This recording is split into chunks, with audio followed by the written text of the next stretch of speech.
तो अहवाल समोर आणा ना लोकांसमोर. आम्ही वारंवार काय सांगतो आहे, तो जो अहवाल आहे तो स्वीकारला, त्याच्यावरती काय कार्यवाही केली, त्यानंतर तेव्हाच्या मुख्यमंत्र्यांनी कोणता जी आर काढला, हे समोर आणा. तो जी आर जसा देवेंद्र फडणवीस यांनी मुख्यमंत्री म्हणून एक जी आर काढला, हिंदी त्रिभाषा सूत्रानुसार तिसरी भाषा म्हणून सक्तीची, हा जी आर आहे ना, त्याच्याविरुद्ध आम्ही आंदोलन केलं.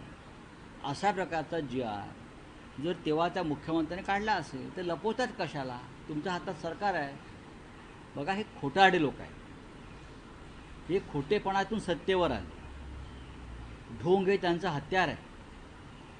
ह्यांच्याकडे दुसरं खोटं बोलण्याशिवाय दुसरं कोणतंही साधन नाही. हे खोटं बोलत आहेत. जर उद्धव ठाकरे साहेबांचा जी आर असता तर आम्ही तो कशाला जाळला असता? आम्ही तुमचा जी आर जाळतोय, तुम्ही आमचा जी आर जाळा ना.